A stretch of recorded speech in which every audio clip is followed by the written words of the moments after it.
ಬೀದರ್ನ ಪಾಪನಾಶ ದೇವಸ್ಥಾನ ಹೆಸರಲ್ಲಿ ಜಟಾಪಟಿ ನಡೀತಾ ಇದೆ. ಕಾಂಗ್ರೆಸ್ ಹಾಗೇನೆ ಬಿಜೆಪಿ ನಡುವೆ ಕ್ರೆಡಿಟ್ ವಾರ್ ಜೋರಾಗಿ ನಡೀತಾ ಇದೆ. ಸಚಿವ ಈಶ್ವರ್ ಖಂಡ್ರೆ ವರ್ಸಸ್ ಮಾಜಿ ಸಂಸದ ಭಗವಂತ ಖೂಬಾ ನಡುವೆ ಈ ಜಟಾಪಟಿ ನಡೀತಾ ಇರೋದು. ಕಾಂಗ್ರೆಸ್ ಹಾಗೇನೆ ಬಿಜೆಪಿ ನಡುವೆ ಕ್ರೆಡಿಟ್ ವಾರ್ ನಡೀತಾ ಇದೆ. 2024 ಮಾರ್ಚ್ 7ನೇ ತಾರೀಕು ಜೀರ್ಣೋದ್ಧಾರಕ್ಕೆ ನರೇಂದ್ರ ಮೋದಿ ಅವರು ಚಾಲನೆ ಕೊಟ್ಟಿದ್ರು. ಪ್ರಸಾದ ಯೋಜನೆಗೆ ಕೇಂದ್ರದಿಂದ 23 ಕೋಟಿ ರಿಲೀಸ್ ಆಗಿತ್ತು. ವರ್ಚುವಲ್ ಮೂಲಕ ಇದನ್ನ ಉದ್ಘಾಟನೆ ಮಾಡಿದ್ರು ಪ್ರಧಾನಿ ಮೋದಿ. ಮತ್ತೆ ದೇಗುಲದ ಜೀರ್ಣೋದ್ಧಾರಕ್ಕೆ ಖಂಡ್ರೆ ಮುಂದಾಗಿದ್ದಾರೆ. ಈಶ್ವರ್ ಖಂಡ್ರೆ, ಸಾಗರ್ ಖಂಡ್ರೆ ವಿರುದ್ಧ ಬಿಜೆಪಿ ಇದೀಗ ಆಕ್ರೋಶ ವ್ಯಕ್ತಪಡಿಸ್ತಾ ಇದೆ. ಈ ವಿಷಯವಾಗಿ ದೇವಸ್ಥಾನಕ್ಕೆ ತೆರಳುವಂತ ಎಲ್ಲಾ ಮಾರ್ಗಗಳು ಬಂದ್ ಆಗಿದೆ. ಘೇರಾವ್ ಹಾಕೋಕೆ ಸಿದ್ಧರಾಗಿದ್ದಂತ ಬಿಜೆಪಿಗರನ್ನ ಪೊಲೀಸರು ವಶಕ್ಕೆ ಪಡೆದಿದ್ದಾರೆ. ಇನ್ನು ಪೊಲೀಸರ ವಿರುದ್ಧ ಭಗವಂತ ಖೂಬಾ ಆಕ್ರೋಶ ವ್ಯಕ್ತಪಡಿಸಿದ್ದಾರೆ. ಬೀದರ್ ನಗರದಲ್ಲಿ ಉದ್ವಿಗ್ನ ವಾತಾವರಣ ನಿರ್ಮಾಣವಾಗಿದೆ. ಬೀದರ್ನ ಸಂಸದ ಸಾಗರ್ ಖಂಡ್ರೆ, ಬೀದರ್ನ ಉಸ್ತುವಾರಿ ಈಶ್ವರ್ ಖಂಡ್ರೆ ಕಾರ್ಯಕ್ರಮದಲ್ಲಿ ಇವತ್ತು ಭಾಗಿಯಾಗ್ತಾ ಇದ್ದಾರೆ. ಆದರೆ ಕೇಂದ್ರ ಸರ್ಕಾರ ಅನುದಾನದಲ್ಲಿ ದೇಗುಲ ಜೀರ್ಣೋದ್ಧಾರ ಆಗಿರೋದು. ಮಾಜಿ ಸಂಸದ ಭಗವಂತ ಖೂಬಾಗೆ ಇದಕ್ಕೆ ಆಹ್ವಾನನೇ ಇಲ್ಲ ಅಂತೇಳಿ ಬಿಜೆಪಿಗರು ಆಕ್ರೋಶವನ್ನ ಹೊರಹಾಕಿದ್ದಾರೆ. ದೇವಸ್ಥಾನದ ಜೀರ್ಣೋದ್ಧಾರ ವಿಷಯವಾಗಿ ಕಾಂಗ್ರೆಸ್ ವರ್ಸಸ್ ಬಿಜೆಪಿ ಅನ್ನೋ ಪರಿಸ್ಥಿತಿ ಬೀದರ್ನಲ್ಲಿ ನಿರ್ಮಾಣವಾಗಿದೆ. ಸದ್ಯಕ್ಕೆ ಉದ್ವಿಗ್ನ ವಾತಾವರಣ ನಿರ್ಮಾಣ ಆಗಿದೆ.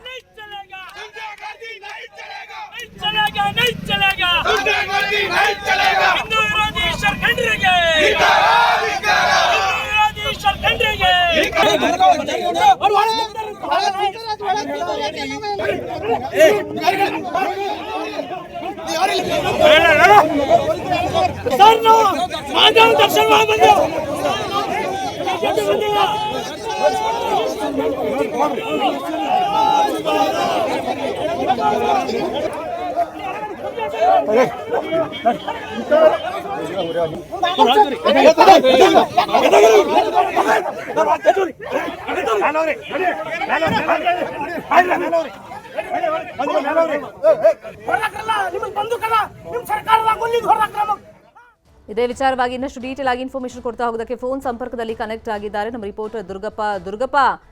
ಏನಿದು ವಿವಾದ? ಯಾಕಂದ್ರೆ ಕೇಂದ್ರದಿಂದನೂ ಅನುದಾನ ಬಂದಿದೆಯಂತೆ. ಇಲ್ಲಿ ಈಶ್ವರ್ ಖಂಡ್ರೆ ಅವರು ರಾಜ್ಯ ಸರ್ಕಾರದಿಂದ ಅನುದಾನ ಏನಾದರೂ ಕೊಡಿಸಿದಾರಾ? ಇವತ್ತು ಹೆಂಗಿದೆ ಪರಿಸ್ಥಿತಿಯಲ್ಲಿ? ಶರ್ಮಿತಾ, ಏನು ಬೀದರ್ ನಗರದ ಪಾಪನಾಶ ದೇವಸ್ಥಾನದ ಅಭಿವೃದ್ಧಿಯ ಹೆಸರಿನಲ್ಲಿ ಈಗ ಬಿಜೆಪಿ ಮತ್ತು ಕಾಂಗ್ರೆಸ್ ನಡುವೆ ರಾಜಕೀಯ ಜಟಾಪಟಿ ನಡೆದಿರ್ತಕ್ಕಂಥದ್ದು. ಏನು ಕಳೆದಾಗ ಭಗವಂತ ಖೂಬಾ ಅವರು ಸಚಿವರಾಗಿಂತ ಸಂದರ್ಭದಲ್ಲಿ ಏನು ಪಾಪನಾಶ ದೇವಸ್ಥಾನಕ್ಕೆ ಅನುದಾನ ನಾನೇ ತಂದಿದ್ದೀನಿ ಅನ್ನೋ ಒಂದು ಮಾತನ್ನ ಏನು ಪ್ರತಿಪಾದಿಸ್ತಾ ಇರತಕ್ಕಂಥದ್ದು ಖೂಬಾ ಅವರು. ಆದ್ರೆ ಸಾಗರ್ ಖಂಡ್ರೆ ಅವರು ಅನುದಾನ ತಂದಿದ್ದಾರೆ ಜೀರ್ಣೋದ್ಧಾರಕ್ಕೆ ಅಂತಂದು ಕಾಂಗ್ರೆಸ್ನವರು ಪ್ರತಿಪಾದಿಸಿದ್ದಾರೆ. ಹೀಗಾಗಿ ಇವತ್ತು ಏನು ಜೀರ್ಣೋದ್ಧಾರ ಅಭಿವೃದ್ಧಿ ಕಾಮಗಾರಿಗೆ ಏನು ಈಶ್ವರ್ ಖಂಡ್ರೆ ಅವರು ಚಾಲನೆ ನೀಡಬೇಕಾಗಿತ್ತು. ಚಾಲನೆಗೂ ಮುನ್ನ ಭಗವಂತ ಖೂಬಾ ಅವರು ಪಾಪನಾಶ ಲಿಂಗ ದೇವರಿಗೆ ವಿಶೇಷ ಪೂಜೆ ಮತ್ತು ಅಭಿಷೇಕವನ್ನ ಹಮ್ಮಿಕೊಂಡಿದ್ರು. ಆದ್ರೆ ಒಂದ್ ಕಡೆ ಸರ್ಕಾರ ಕಾರ್ಯಕ್ರಮ, ಮತ್ತೊಂದ್ ಕಡೆ ಬಿಜೆಪಿ ಕಾರ್ಯಕ್ರಮ ಇರುವ ಹಿನ್ನೆಲೆಯಲ್ಲಿ ಪೊಲೀಸರು ಏನು ಬಿಜೆಪಿ ಕಾರ್ಯಕರ್ತರನ್ನ ದೇವಸ್ಥಾನದ ಒಳಗೆ ಹೋಗಕ್ಕೆ ಮತ್ತೆ ಪೂಜೆಗೆ ಅನುವು ಮಾಡಿಕೊಳ್ಳಲಿಲ್ಲ. ಹೀಗಾಗಿ ದೇವಸ್ಥಾನದ 100 ಮೀಟರ್ ದೂರದಲ್ಲೇ ಏನು ಬಿಜೆಪಿ ಕಾರ್ಯಕರ್ತರನ್ನ ಮತ್ತೆ ಶಾಸಕ ಸಿದ್ದು ಪಾಟೀಲ್ ಬೆಲ್ದಾಳೆ ಅವರಾಗಿರ್ಬೋದು, ಖೂಬಾ ಅವ್ರನ್ನ ತಡೆಯುವಂತ ಪ್ರಯತ್ನವನ್ನ ಮಾಡ್ತಾರೆ. ಈ ಸಂದರ್ಭದಲ್ಲಿ ಪೊಲೀಸರ ಮತ್ತು ಬಿಜೆಪಿ ಕಾರ್ಯಕರ್ತರ ನಡುವೆ ಮಾತಿನ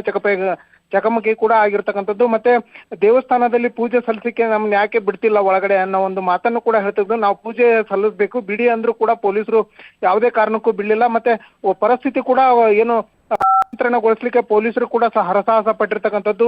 ಬ್ಯಾರಿಕೇಡ್ ಅನ್ನ ನುಗ್ಗಿ ಒಳಗಡೆ ಪ್ರವೇಶ ಮಾಡ್ಲಿಕ್ಕೆ ಏನು ಬಿಜೆಪಿ ಕಾರ್ಯಕರ್ತರು ಮುಂದಾಗ್ತಾರೆ. ಈ ಸಂದರ್ಭದಲ್ಲಿ ರಸ್ತೆ ಕೂಡ ತಡೆ ನಡೆಸಿ ಪ್ರತಿಭಟನೆ ಮಾಡಿದಂತ ಸಂದರ್ಭದಲ್ಲಿ ಸಾಕಷ್ಟು ಟ್ರಾಫಿಕ್ ಜಾಮ್ ಆಗುತ್ತೆ, ಮತ್ತೆ ಜನರಿಗೆ ಸಾಕಷ್ಟು ತೊಂದರೆ ಆಗೋ ಹಿನ್ನೆಲೆಯಲ್ಲಿ ಏನು ಪೊಲೀಸರು ಶಾಸಕರನ್ನ ಮತ್ತೆ ಬಿಜೆಪಿ ಕಾರ್ಯಕರ್ತರನ್ನ ಸ್ಥಳದಿಂದ ಕರೆದೊಯ್ದಿರ್ತಕ್ಕಂಥದ್ದು. ಮತ್ತೆ ಕರೆದೊಯ್ದ ಬಳಿಕ ಏನು ಪರಿಸ್ಥಿತಿ ಕೂಡ ತಿಳಿಗೊಂಡಿರ್ತಕ್ಕಂಥದ್ದು. ಈಗಷ್ಟೇ ಈಶ್ವರ್ ಖಂಡ್ರೆ ಅವರು ಈ ಒಂದು ಭೂಮಿ ಪೂಜಾ ಕಾರ್ಯಕ್ರಮಕ್ಕೆ ಆಗಮಿಸಿದ್ದಾರೆ. ಆದ್ರೆ ಎಲ್ಲೋ ಒಂದ್ ಕಡೆ ಅಭಿವೃದ್ಧಿ ಕಾಮಗಾರಿಗೆ ಅನುದಾನ ತಂದವರು ಯಾರು ಅನ್ನೋ ಒಂದು ಪ್ರಶ್ನೆ ಇನ್ನೂ ಕೂಡ ಬೀದರ್ ಜಿಲ್ಲೆಯ ಜನರಲ್ಲಿ ಗೊಂದಲ ಇರ್ತಕ್ಕಂಥದ್ದು. ಒಂದ್ ಕಡೆ ಬಿಜೆಪಿಯ ಭಗವಂತ ಖೂಬಾ ಅವರು ನಾನೇ ಅನುದಾನ ತಂದಿದ್ದಂತಿದ್ರೆ, ಮತ್ತೊಂದ್ ಕಡೆ ಕಾಂಗ್ರೆಸ್ನ ಸಂಸದರಾಗಿರ್ತಕ್ಕಂಥ ಸಾಗರ್ ಖಂಡ್ರೆ ಅವರು ನಾವು ಅನುದಾನ ತಂದಿರತಕ್ಕಂಥದ್ದು ಅನ್ನೋ ಒಂದು ಪ್ರತಿಪಾದನೆ ಮಾಡ್ತಾ ಇರ್ತಕ್ಕಂಥದ್ದು. ಹೀಗಾಗಿ ಏನು ಪಾಪನಾಶ ದೇವಸ್ಥಾನ ಜೀರ್ಣೋದ್ಧಾರ ಏನಿದೆ ಈಗ ರಾಜಕೀಯ ಜಟಾಪಟಿಗೆ ಕಾರಣ ಆಗಿರ್ತಕ್ಕಂಥದ್ದು ನಿಜಕ್ಕೂ ವಿಪರ್ಯಾಸನೆ ಅಂತ ಹೇಳ್ಬೋದು ಶರ್ಮಿತಾ. ಥ್ಯಾಂಕ್ ಯು ದುರ್ಗಪ್ಪ ಈ ಕ್ಷಣದ ಮಾಹಿತಿಗೆ.